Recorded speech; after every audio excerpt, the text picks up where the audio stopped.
Hi, this is vlog number 23, logging my path to attempt to, hopefully, fingers crossed, achieve a double body weight squat 12 months after the start of training after lockdown. So kind of roughly about 6 months in now. This is the second post this week, so I was a little bit slow on getting last week's out, so I'm trying to get back on track by doing one a week. Just to kind of a bit of a recap on kind of the tone really of what I talked about last week, which was basically really frustrated, a bit pissed off that I hadn't seen much progress, but there was some like chinks along the way, some kind of like glimmers of light coming through that maybe it wasn't all in vain and things were going in the right direction. So it's kind of more along a similar theme again this week.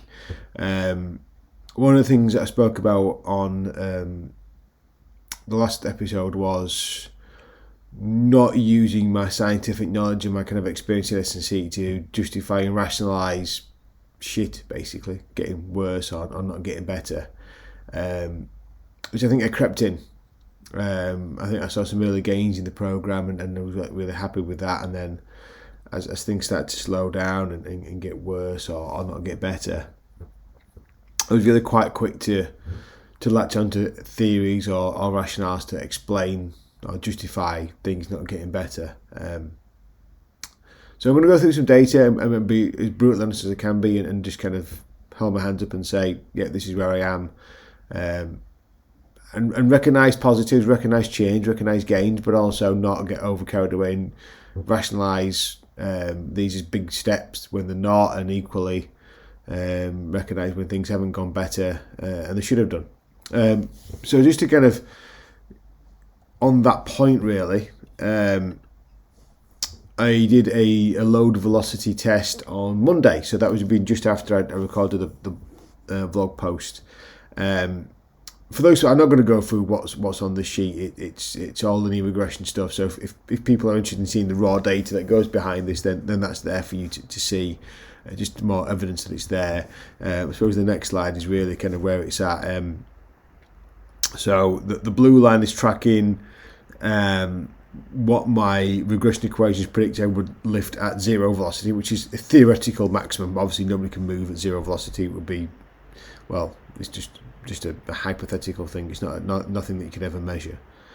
But the orange line underneath is my arbitrary value for movement velocity at 1 RM. So I kind of think, based on my experience, some of the data that I've read outside of my own stuff and some of my own data that I've collected, that around about 0.25 meters per second is a reasonably good metric for the speed somebody would move at for their 1 RM. I have seen people move slower than that, and I have seen people achieve their 1 RMs at faster velocities than that. So it's just an arbitrary number that I picked out based on some reasonable good evidence that's a good indicator when somebody's hit their maximum. Now, it may well be that mine's at 0.2 and my 1 RM is going to be a little bit more than that, but I don't think it'll be too far away from that. It's also quite variable, so I think on any given day you might hit your 1 RM at 0.2 or 0.25. So I think 0.25 is a good measure. But I'm waffling around the fact that basically it's the graph says it's going down a bit. I would interpret that basically, given the error of the test and the way that I'm calculating using linear regression equations, there's going to be some kind of error in what the actual number is going to be. So it's around about the same. It hasn't changed. It may have gone down a bit, but it is roughly, give or take a few kilos, the same. Now, that's not me rationalising it like I just said I was going to avoid doing. It's basically admitting that's poor, that's not acceptable. I've been training for 6 months from a detrained state. You'd expect to see that up by quite a bit. If I was to give myself a sales pitch in S&C coach, that's a fucking damn poor sales pitch, because my job is to make people stronger, and I have done in past quite successfully with athletes, but I don't seem to be doing it very well on myself, which is disappointing. And when you train, I think it's important to have those honest questions with yourself and going, am I getting closer to my goal? Now, I can talk about all the other things I've gotten better at, and I'm not going to lie to you here that I've gotten a lot better in a lot of things. I'm nowhere near as weak across the whole range of strength exercises that I do. I think I've gotten better from a health point of view. I think I've gotten better from a body composition point of view. And mentally, I think I've gotten better as well by engaging in training more frequently. But the up and down of it is that's the number that I'm judging my progress on, and that's not changed, and that's not the purpose of a training program. Now, yeah, don't throw the baby out with the bathwater. That was what I keep saying. So, not to get too disheartened by the fact that I've got lots of benefits, but it's not the benefit that I've wanted. So, the next thing I think I'd probably wanted to look at is finding the positive. So again, I'm not beating myself up about the fact that I've got lack of progress. Looking at the positives and going, am I making progress? Is the training data showing me something different than maybe the testing data is? And the test is a snapshot on any given day. And it may well be that on that particular given day that I wasn't at my physiological best, and therefore I didn't necessarily demonstrate the strength gains that I've got. Again, that's where I could fall back into those old habits of rationalising lack of gains through kind of cherry picking the bits of physiology and biomechanics that I want to apply to justify those lack of gains. But let's have a look at some other information that I've got. This is a reading from Output Sports that I use to measure bar velocity. So I've got 3 sets there, one from the 1st of October, one from the 5th of October, one from the 7th of October. That was yesterday. So that basically says yesterday's values.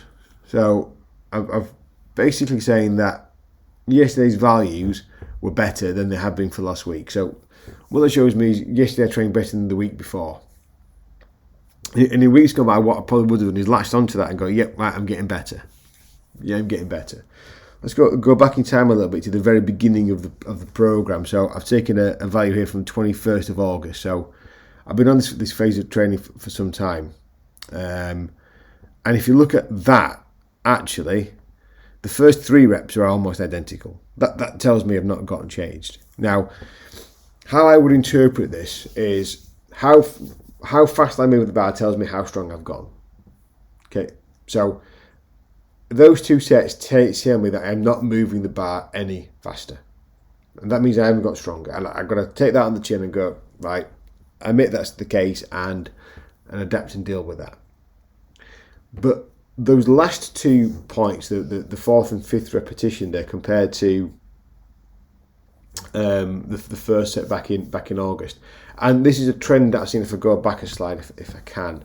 If you look at those other 2 sets there, they all follow a very, very kind of clear trend. Is like the tail off quite dramatically in velocity towards the back end of the set. Well, that is the case on yesterday's set, that blue line, but it didn't drop off anywhere near as far. So if you look at the drop on the 5th repetition on the red line, which is the August set, compared to what I did yesterday, actually there's quite a bit of difference there. Given the fact that actually we're looking at movement velocity and strength training, the measurements are quite small. To see that bigger difference tells me something is changing. Something is changing, and I would probably describe that as probably my work capacity, my ability to perform multiple heavy reps is getting better as opposed to my one max strength. So I'm improving my strength work capacity. Now that might pay dividends as I can accumulate more and more strength load. I can do more strength training, and therefore that would help me develop my maximum strength by accumulating greater and greater volume.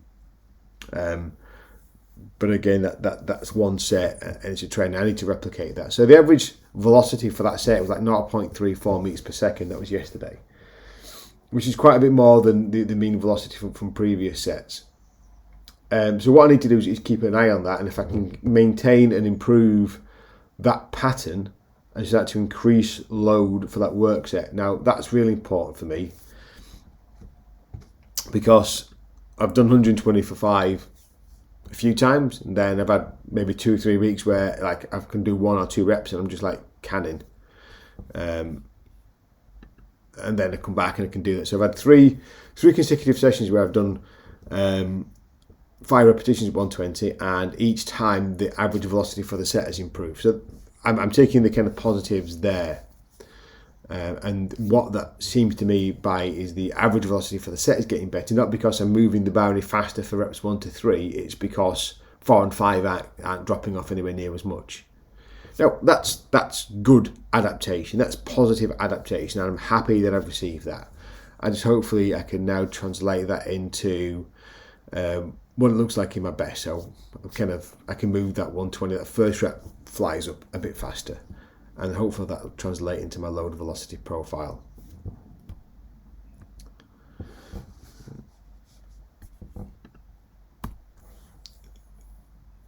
This is probably a graph that I need to kind of look at a lot less, because it's giving me false hope and giving me false impression.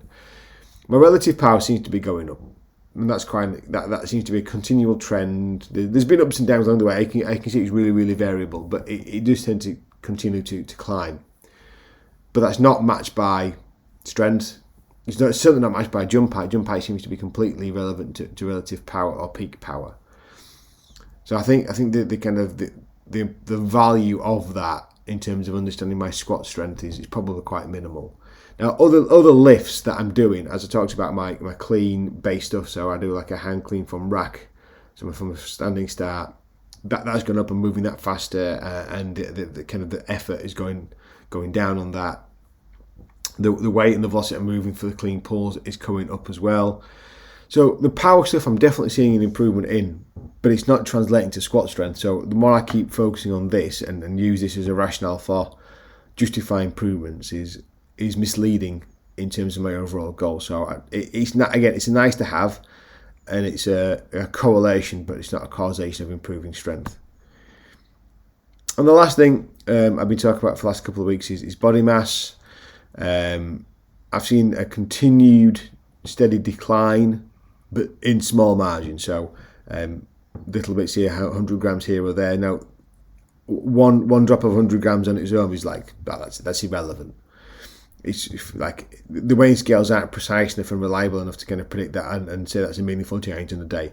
But the kind of the margin or the kind of benchmark I set myself at this moment in time was to kind of be consistently below 95 kilos. That's happened all week, and that's not happened for a week for the length of time I've been training for. That's a positive. So the next goal is to kind of target getting below 94, and then get 7 days below 94, and really kind of drive home those maintained changes. The last thing I'm going to talk about, because this has been a bit of a long rant, is I'm due the birth of my second daughter any day, and that is really going to throw a spanner in the works. It's going to throw at me a lack of sleep, lack of training time, reduced amount of kind of just interest and willingness to train. So that's kind of that. I know that's coming, but for those people who've had kids and got kids, especially young children, newborns and toddlers, there's no bigger challenge than that for training than you put in being over 40, and how sleep affects kind of hormones, and my hormone levels are not what they were when I'm 21, and nor will they ever be. So trying to kind of maintain those adaptations that I've just fought hard to get over this last week, it's going to be challenging, but that's why it's worth doing. Well, thank you, and hopefully see you next week.